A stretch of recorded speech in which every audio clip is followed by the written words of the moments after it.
Kinben Book 6, Chapter 158. Nagpakita nga ng bangis ang Kalapan laban sa Makati nang biglain nila ang mga ito ng isang 6-0 run at si Sanchez ang lahat na pumuntos nito.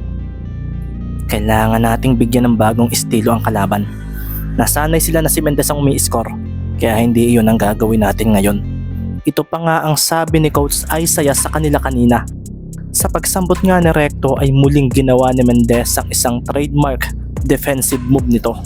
Kaso hindi na ito uubra kay Recto na agad na ipinasa kay si Ambola. Ito nga ang nagtawid noon at sa pagkakataong ito ay bumigla nga ng takbo si Recto mula sa harapan ni Mendez. Nagbigay rin ng screen si Abad at sa pagbalik ng bola kay Recto ay isang mataas na pasa agad ang kanyang ginawa. Nasambot nga agad iyon ni Abad at sa pagdating ni Sanchez sa kanyang harapan ay bigla siyang nagpakawala ng isang jump shot. Napatalon si Dre kaso biglang lumampas si Abad dahil fake lang ang kanyang ginawa. Hindi pa nga siya tumatalon at sa pagdiretso niya sa basket ay dito na nga napahanda ang mga big man ng Calapan City.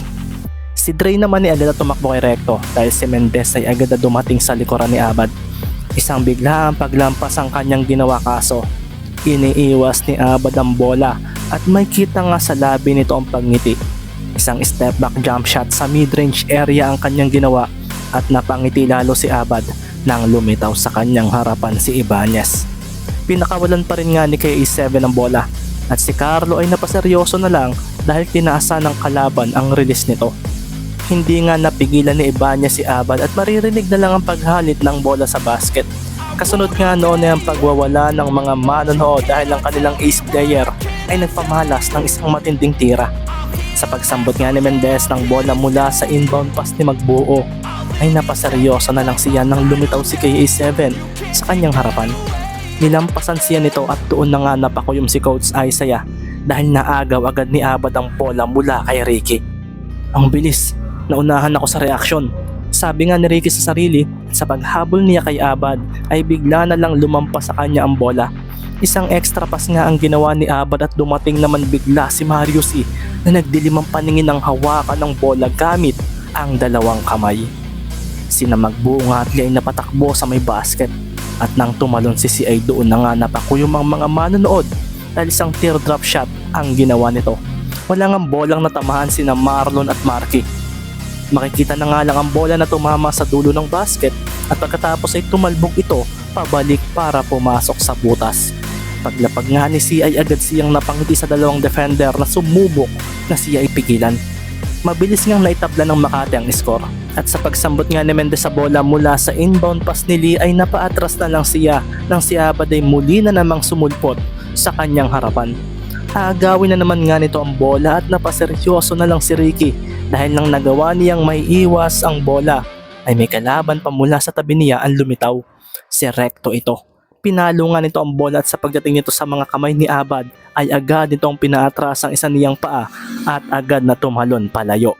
Isang step back shot na naman iyon at sa pagkakataong iyon ay siya naman pagsulpot ni Sanchez na ang taas ng ginawang pagtalon. Agad namang ngumiti si Abad nang mangyari iyon at sa pagpalo ni Sanchez sa bola ay bigla niyang dinelay ng marahan ng kanyang release at sa pagtama ng kamay ng defender niya sa kanyang kanang braso ay doon na nga napaseryoso si Dre. Pinakawalan pa rin nga ni Abad ang bola at kasunod nga noon ay ang pagsilbato ng referee.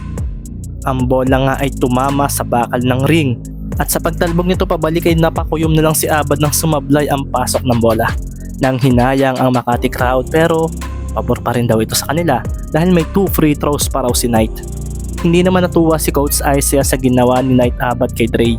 Nakakuha nga ito ng foul at nang maipasok nga ni KA7 ang dalawang tira ay nakuha na nga muli ng Makati ang kalamangan sa score na 8-6.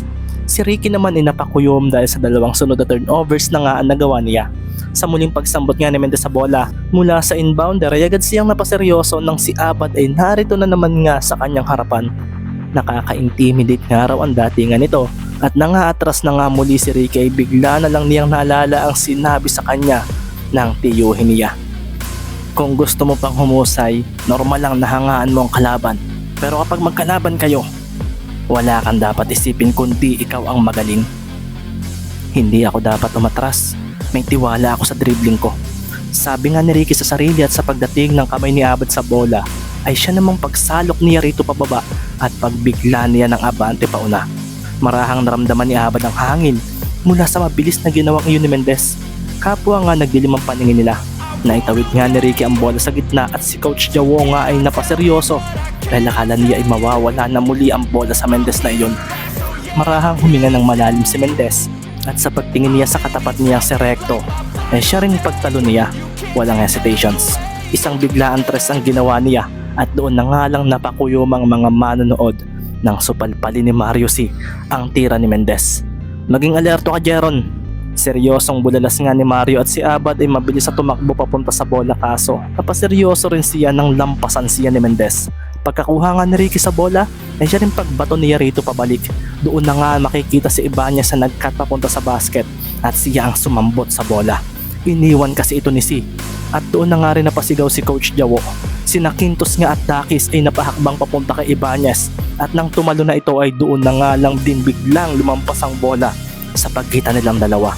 Isang extra pass ang ginawa ni Carlo at sa pagsambot nga ni Marlon sa bola ay napaseryoso muli ang mga manonood nang ipasa muli nito iyon.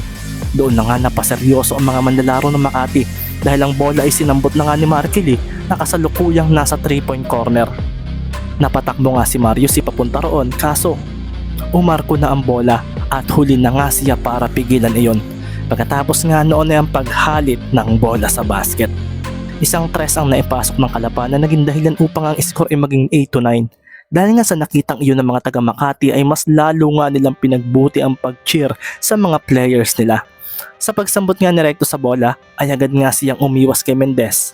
Kaso sa paglampas niya ay makikita na naman nga ang biglaang pagsulpot ni Sanchez. Dito na nga napaseryoso si Nasi at Abad. Naagaw nga ni Sanchez ang bola at kasunod noon ay ang pagtakbo nili sa 3-point corner at ganoon din si Ibanez. Tila nagbigay iyon ng mensahe sa mga players ng Makati. Napatakbo nga si Dakis kay Lee at si Mario kay Ibanez. Si Knight naman ay napakuyom ng isang jump shot. Ang pinakawalan ni Sanchez at nagawa nga siyang linlangin ito. Hindi nga ito gumawa ng isang extra pass at napaseryoso na lang si Coach Isaiah nang sumablay ang tira ni Sanchez. Napalakas, nasambit na nga lang ni Dre sa kanyang pagtapag at sa pagtalbog ng bola pabalik sa loob ng court ay dito na nga makikita ang sabay na pagtalon ni na Magbuo at Quintos. Natamaan nga ng palad ng dalawang bola kaso walang nakakuha sa kanila noon dahil muling tumaas iyon. Sa paglapag nga muli nila ay dito na nga napaseryoso ang mga manonood dahil si Knight Abad ay bigla na lang kumawala pataas.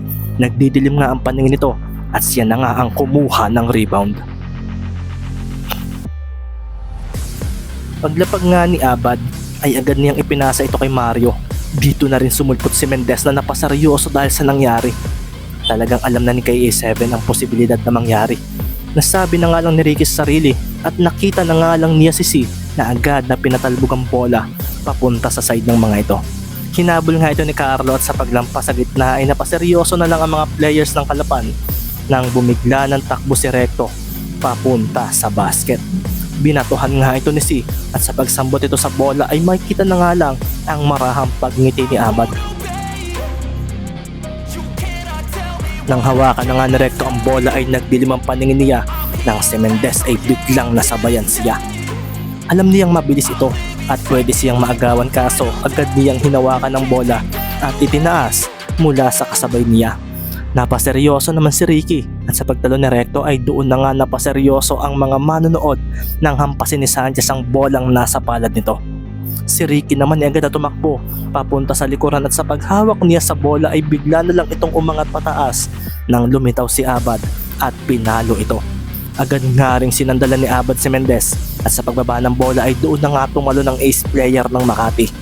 Kinuha nga niya ang bola sa ere at sa paglapag niya ay walang tingin na niyang binitawan ang hawak niya. Dumiretso iyon sa basket at sa pagsambot nga ni Quintos ay doon na nga ito tumalon at harapang dinakdakan si Magbuo na sinubukan pa siyang masabayan. Nayanig ang board sa pagbitaw ni Quintos mula sa pagkakabitin sa ring. Sa paglapag nga niya ay agad siyang napatingin kay Magbuo kaso lumabas agad ito sa baseline at walang ano-ano'y bigla niyang ibinato ang bola na ikinaseryoso ng mga players at supporters ng Makati. Si Mendez! Sigaw ni Coach Jawo at sa pagsambot nga ni Mendez sa bola ay siya rin pagtalo nito sa ere. Isang tres ang pinakawala ni Mendez at sa pagpasok noon sa basket ay doon na nga rin napakuyom ito. 10-12 nga ang naging score at nasa kalapan nga muli ang kalamangan. Lalo namang nakaramdam ng tuwa si Abad dahil talagang hindi raw pumapayag ang kalaban nila na basta sila makapag-set ng tempo. Sa pagsambot nga ni Recto sa bola ay agad niyang ipinasa ito kay Abad na mabilis na hinarangan ni Sanchez. Kaso natulala na lang si Dre nang sa pagkaliwa ni Abad ay sa kaliwa niya naman ito lumampas. Ang bilis nga noon at ang bola nga ay agad nitong hinawakan at agad na tumalon upang magpakawala ng isang tres. Hinalit nga noon ang basket at sa paglapag ni Abad ay agad niyang nakita si Mendez na kumaripas na kaagad ng takbo. Agad nga rin ibinato ni Magbuo ang bola rito kaso nang paparating na ito kay Mendez ay doon na nga napakuyom si Coach Isaiah dahil umalingaw-ngaw ang pagpalo ni Abad sa bola sa ere. Hinabol nga nito si Mendez sa pagtama ng bola sa sahig ay napaseryoso naman si Carlo Ibanez nang lampasan siya ni C. Si Mario nga nakakuha ng bola at dito na nga rin napaseryoso ang mga players ng Kalapan dahil sa paglampas ni Abad dito ay doon na rin makikita na narito na muli ang bola. Nakuha nga ng Makati ang possession at napacheer nga ng malakas ang Makati crowd nang huminto pa si KA7. Relax lang, hindi natin kailangang magmadali. Sabi nga niya at sa pagharap ni Sanchez sa kanya ay siya ngang biglaan niyang pag-abante. Si Mendez nga ay bumigla rin ang litaw sa gilid niya kung kaya agad niyang hinawakan ang bola at ipinasa kay Recto. Dito na nga napadamba si Mendez para i-intercept iyon ngunit sabay sila ni Dre na ganoon ang ginawa. Kasunod nga rin noon ay ang pagngisi ni Abad dahil dalawang players ang kumagat kaagad sa kanyang fake pass. Ang isa nga niyang paa ay bumalik sa 3-point territory at sa pagtalon pa niya ay isa na naman ngang step back jumper ang kanyang pinakawalan at walang player ng Calapan City ang sumabay rito. Paglapag nga ni Abad ay napangiti na lang siya at napailing. Kasunod nga rin noon ay ang pagtagundong ng buong venue dahil ang bola nga ay pumasok na naman sa basket dahil sa kanya. Sina Ricky nga at Dre ay hindi maiwasang mapakuyom sa nasaksihan nila. MVP! MVP! MVP! Ito nga rin ang sigaw ng crowd para kay Abad. Ang referee nga ay napasilbato na nga rin dahil si Coach Isaiah ay napatawag na nga ng timeout dahil may nakita siyang hindi maganda na posibleng mangyari kung hindi niya ito gagawin. Isang pagngiti naman ang sumilay sa labi ni Abad at habang naglalakad siya papunta sa kanilang bench ay isang nakakabinging cheer para sa kanya ang ibinigay ng home crowd. Ano ang masasabi ninyo sa lakas ng best player ng liga? Ito naman nga ang unang tanong ni Isaiah sa mga players niya nang magdatingan na ang mga ito sa kanilang bench.